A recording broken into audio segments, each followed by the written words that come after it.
Kiukweli ratiba, hata kama mtu yeyote ambaye anajua mchezo wa mpira wa miguu, kwa mazingira alivyo, hiyo ratiba si rafiki. Nazungumza kama mwanamichezo, sizungumzi kinazo wala sizungumzi ushabiki.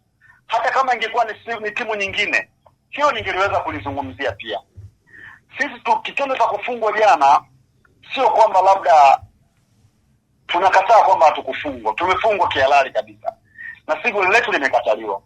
Lakini tukienda katika ujumla wa namna ratiba jinsi ilivyo, inavyoonekana kama, na ndugu mtangazaji, naomba unielewe, nazungumza kama mwana michezo. Alichozungumza kiongozi wangu, amezungumza kama kiongozi, lakini hakuweza kuzungumza kama ninavyozungumza mimi hivi zaidi. Yeye anaweza kuzungumza kwa kuhofia kufungiwa, kwa kuhofia kupewa adhabu kwa namna moja ama nyingine.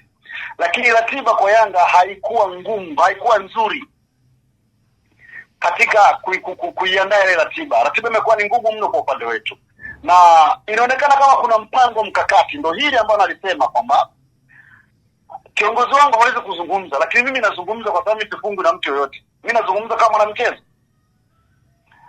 Hii ratiba imekuwa ni ngumu kwa Yanga kwa sababu ya maksudi, ya maslahi ya watu wengine. Na tusipokuwa makini, kama tutakaza mkanda tukaelewa hii ratiba, hata ubingwa tunaweza tukaukosa. Lakini maombi yangu kwamba nifanye vizuri na ubingwa wa ligi kuu niweze kuchukua. So wamenifunga juzi, wamenifunga jana, kesho kutwa nakutana nao Zanzibar. Baada afe kipa, afe beki, wala wachezaji wakafia uwanjani pale. Tunajua na uchovu. All in all, lazima hii game tucheze, tuhakikishe kwamba tunashinda. Hiyo la kwanza. Jambo la pili, angalia hii ratiba jinsi ilivyokuwa. Azam ametoka amecheza, ana siku 5. Azam hajacheza game, amerelax, wanamsoma Yanga, wanaandaa mipango na kila kitu, wakati Yanga anatoka hapa. Ndio ratiba kama ile mzunguko wa kwanza, kama unaikumbuka tuliloandikia kipindi kile. Hata hii nayo imeandaliwa kwa makusudi. Watu wanaotaka mimi kunisikia nazungumza, wanisikie kwa staili hii kwamba ratiba ambayo na wao wanayo na wanaiona, waangalie nani mwingine kaandalia ratiba ngumu kama hii. Kama sio mpango mkakati kuhakikisha kwamba Yanga wanaikosesha ubingwa wa FA, wa CRDB Confederation, ni kwamba kuna maksudi, kuna maslahi ya watu ambayo yapo kuhakikisha kwamba Yanga hachukui kwa mara ya 5. All in all, tumekosa kombe. Ratiba umetuwekea hiyo kama ilivyo, na wanataka kwa sababu utoke Kigoma uende Arusha uende Mwanza, utoke Mwanza uende Zanzibar, na mechi back to back. Wachezaji hawana hata relief hata kidogo. Lakini hata wangekuwa ni wao mashabiki ambao wanajua mpira, ambao walitaka wasikie kwamba Sanara anazungumza nini, basi wanisikie katika muktadha huo, na wenyewe wajiulize, wangekuwa wao je, wangeliweza au ni kwa Yanga tu? Kwa kiufupi, ratiba inawabana vibaya mno, inatubana, lakini hatuna budi, tunacheza mpira. Lakini ukiangalia ratiba, lakini wao sio kucheza tu, wao sio kama wanataka tucheze. Wao wana makusudi yao, wana malengo yao. Bodi ya ligi wana malengo yao. Kama wanaogopa kuwasema bodi ya ligi, mimi nasema bodi ya ligi wana makusudio yao, ndio maana wameweka ratiba hivi, na wanajua kwamba tunaelewa.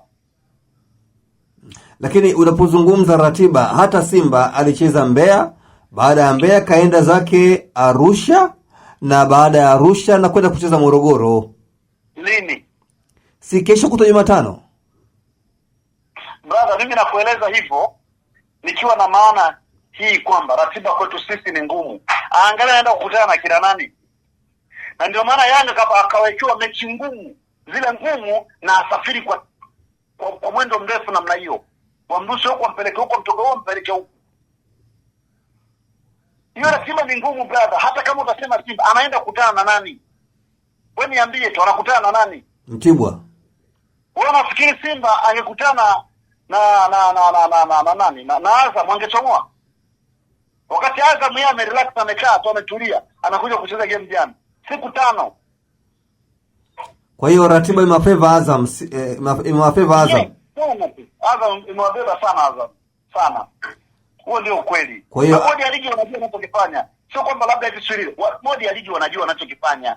Na walichokiandaa kwa ajili ya Yanga wanajua. Na uzuri mmoja, sio wana Yanga ni watu waelewa. Tunajua wanafanya kwa sababu gani na kwa kusudi gani. Wanajua wanafanya kwa nini. hawataki Yanga achukue mara ya 5. Hata hii ligi mimi na wasiwasi. Mbona kama tayari mmeshaanza mashaka? Mshakuwa na hofu? Mashaka, ndio maana nikasema kwamba mwanzo, kama unaweza kunikoti vizuri katika kauli zangu, nimesema hivi kwamba tunajiandaa kwenda Zanzibar. Tuko safari kwenda Zanzibar, kwenda kucheza na Azam. Atatuambia tufungaje juzi. Jana. Lakini tayari mshafungwa hivyo. Ndio nakwambia atatuambia. Na Ibenge amesema kwamba yeye dhamira yake ni kwenda kuwafunga tena mara nyingine. Ibenge sisi tushamzoea bwana. Ibenge kuna uwezeshaji tu wa hizo ratiba. Yule amekutana nipo kamili anaweza katoboa.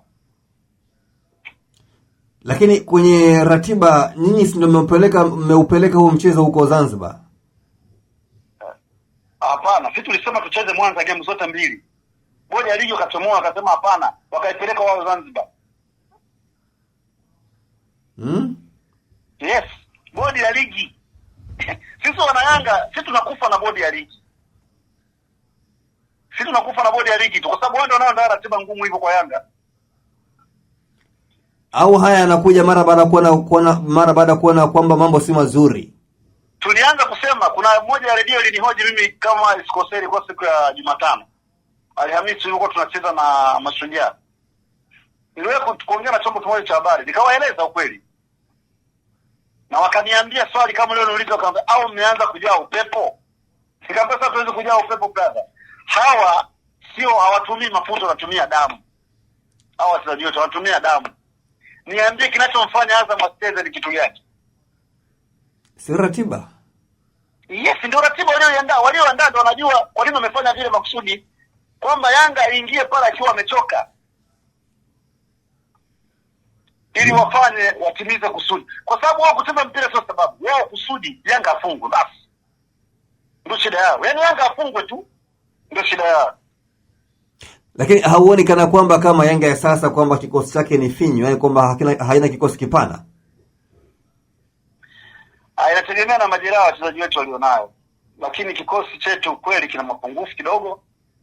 Lakini najua tutajipanga tena. Acha lazima zao zitimie, lakini tutarudi tena. Sasa hauoni kana kwamba hizi kelele ambazo unazozungumza kwamba bodi ya ligi kwenda kwamba bila kuzungumza na wao wanaanza napiga kelele. Ndugu mtangazaji, vipi ndugu yangu? Haya unazungumza unaanza napiga kelele. Yaani hizi ni kelele. Yaani hizi point ambazo nakupa au hizi data ambazo nakupa ni kelele. Haya unayozungumza. Niambie kwa mfano wewe una timu kama hiyo. Wapo radio, sawa Unaambia utoke uende Kigoma. Kigoma sio Morogoro bwana, wala sio Dodoma. Ndio, unajua Kigoma kwa nini wewe kufika, mimi mwenyewe geografia nchi naijua. Hata niamshe saa ngapi, niambia saa 8 tuondoke tuende sehemu fulani. Mimi nakupeleka vizuri tu. Najua mpaka na baadhi ya kata za mikoa. Najua geografia kule ikoje. Haya, nitoke pale niende Arusha. Kutoka Kigoma hiyo. Nipige Arusha. Nitoke Arusha niende Mwanza. Haya sio makelele dada nao kupima kwa nayo. Ni maneno ambayo nakwambia ni halisia, yapo wazi. Ndio nakwambia sisi wana Yanga tunakufa na bodi ya ligi.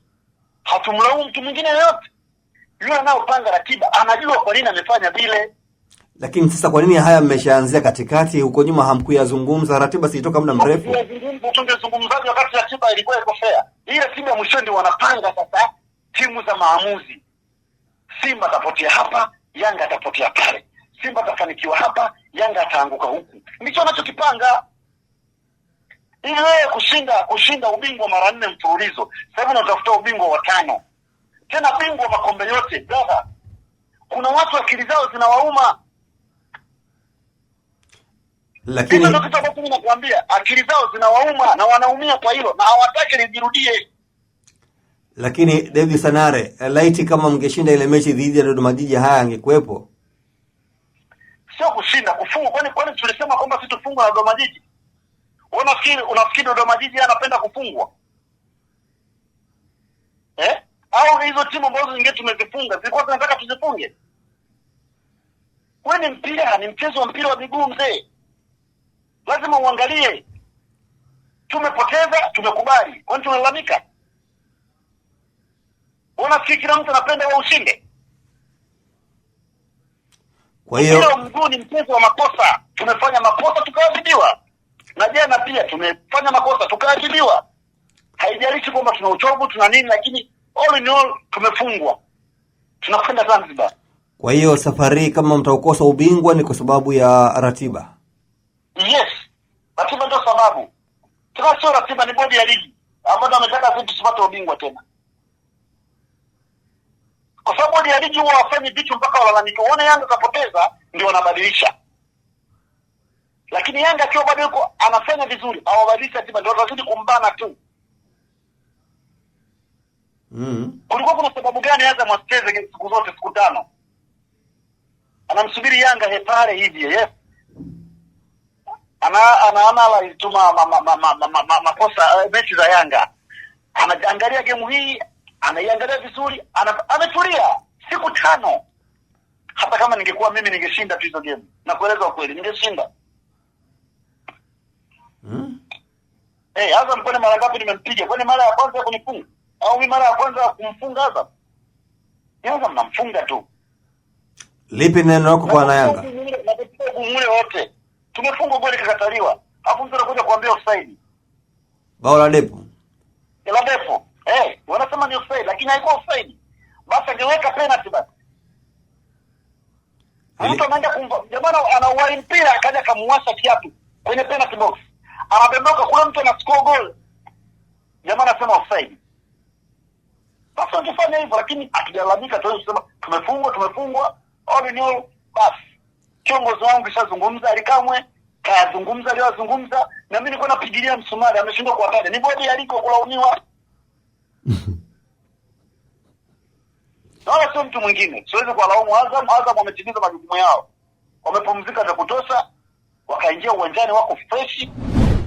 Usisahau kusubscribe kwenye YouTube Mwandike Digital.